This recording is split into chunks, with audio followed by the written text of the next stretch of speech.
Hello guys, welcome back to our channel. അപ്പം നമ്മളിന്ന് road trip വഴി നമ്മളിന്ന് മൂകാംബികയിലേക്കാണ് പോകുന്നത്.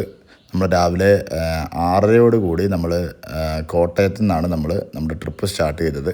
നമ്മളങ്ങനെ ഏറ്റുമാനൂരൊക്കെ കഴിഞ്ഞ് നമ്മൾ ഏകദേശം ഒരു 8:45 ആയപ്പോഴത്തേക്കും തൃപ്പൂണിത്തുറ ഭാഗത്തായി. നമ്മൾ അവിടുന്ന് കയറി നമ്മൾ ബ്രേക്ക്ഫാസ്റ്റ് കഴിച്ചായിരുന്നു. അവിടുന്ന് തന്നെ വീണ്ടും നമ്മൾ ഒരു 15-20 മിനിറ്റ് റെസ്റ്റ് എടുത്തതിന് ശേഷം നമ്മൾ ആ യാത്ര വീണ്ടും തുടങ്ങി.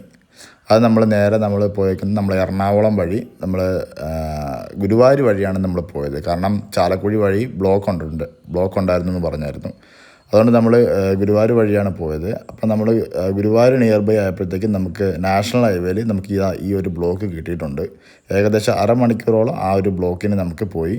അവിടെ നമ്മൾ വൈകുന്നേരം ഏകദേശം 4 മണിയോട് കൂടി മാഹിയിലെത്തി. മാഹിയുടെ പെട്രോളിൻ്റെ വിലയാണ് നിങ്ങളിപ്പോൾ കണ്ടുകൊണ്ടിരിക്കുന്നത്. ഇതെല്ലാം ഇവിടെ വന്ന് എണ്ണ അടിക്കാൻ വേണ്ടി നിൽക്കുന്ന വണ്ടികളുടെ ഒരു നീണ്ട ക്യൂ ആണ്. റേറ്റ് നമുക്കൊരു 11 to 13 രൂപയോളം പെട്രോളിന് നമുക്ക് വ്യത്യാസമുണ്ട്. നമ്മളുടെ കേരളത്തിലെ ഹൈവേയുടെ പണി നടക്കുന്നത് കൊണ്ട് തന്നെ ഓൾമോസ്റ്റ് നമുക്ക് കോഴിക്കോട് കണ്ണൂർ വരെ നമുക്ക് ഈ ഒരു അവസ്ഥയാണ്. അതിനുശേഷം നമുക്ക് ഈസി ആയിട്ട് പോകാൻ പറ്റി. നമ്മൾ കർണാടകയിലോട്ട് നമ്മൾ പാസ്സായിട്ടുണ്ട്. കർണാടകയിലോട്ട് കയറിയപ്പോൾ തന്നെ നമുക്ക് ലെഫ്റ്റ് സൈഡിൽ കാണുന്നത് ഒരു പള്ളിയുടെ ഉത്സവം അങ്ങോട്ട് നടക്കുകയാണ്. അപ്പോൾ അതിൻ്റേതായിട്ടുള്ള രീതിയിൽ അവിടെ അലങ്കരിച്ച് വെച്ചൊക്കെയാണ്. അതിനുശേഷം നമ്മൾ നൈറ്റ് ഒരു 9 കൂടി നമ്മൾ ഈ ഒരു ഹോട്ടലിലാണ് ഫുഡ് കഴിച്ചത്. അത്യാവശ്യം ഡീസൻറ്റ് ഫുഡാണ്. ഒരു 750 റുപ്പീസ് അടുപ്പിച്ച് നമുക്ക് 2 ഫാമിലിക്കും കൂടെ ചേർത്തിട്ട് നമുക്കിവിടെ ഫുഡ് ബില്ലായിട്ടുണ്ട്. അങ്ങനെ നൈറ്റ് ഒരു 12:40 ടൈമിൽ നമ്മൾ മൂകാംബികയുടെ എൻട്രൻസ് നമ്മൾ കടന്നു.